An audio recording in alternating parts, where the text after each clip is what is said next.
So in 48 hours, bug agad, sabi ko, grabe healthcare dito. Kaya nga sabi ko, kawak. Ganda ng healthcare sa Singapore, no? Ang bilis ng resulta. Kasi kapag mga ganyan dito kasi sa Philippines, di ba? As long as walang final diagnose sa'yo yung doktor, hindi ka malalapatan ng gamot according dun sa sakit mo.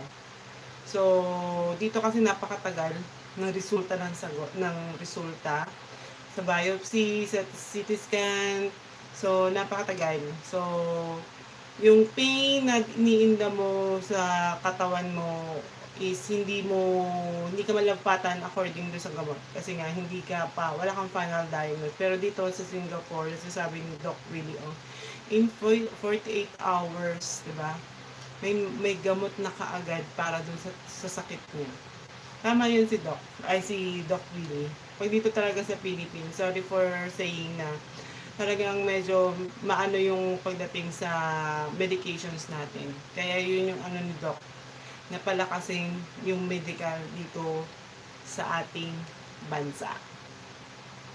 So, sana kung lahat tayo is may kakayahan, di ba, na pumunta sa ibang bansa para magpagamot. Pero hindi.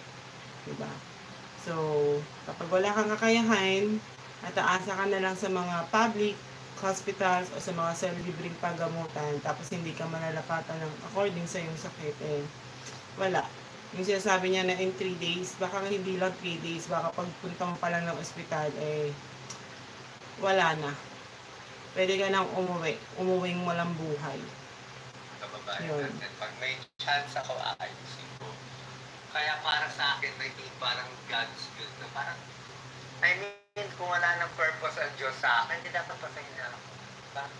Kung wala ng purpose, hindi dapat din ako nag-abroad. Patay na ako, tapos na, that's it. Nakita ko na nga nanay, sinusundo na nga ako. So, that's it. Diba?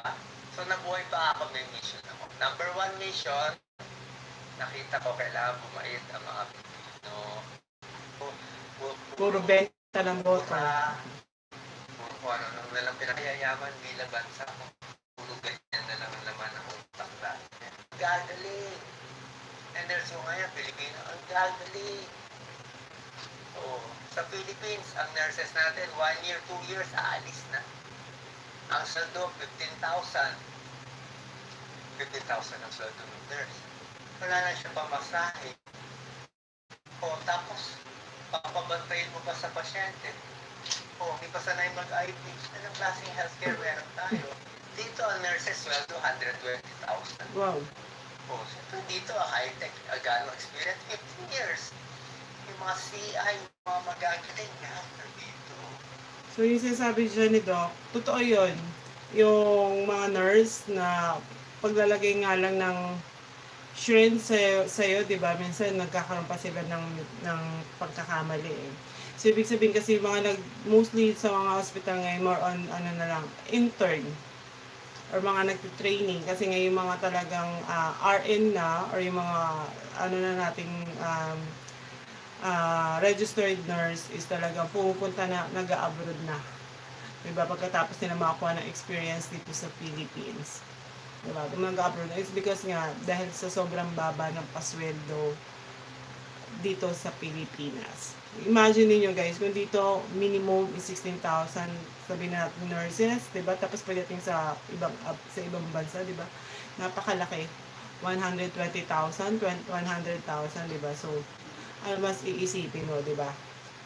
Kahit gusto mo pagsilbihan ng sarili mong bansa, pero kung hindi ka mabubuhay doon sa sweldo mo na nakukuha dito, wala kang choice kundi talaga mag-ibang bansa ka na talaga, especially kung meron ka pang ibang pinuprovide or what I mean is sinusustentuhan. Kung sarili mo lang pwede, di ba? Pero kung meron kang sinusustentuhang pamilya, diba? Pinuprovide na pamilya, talaga hindi magkakasya.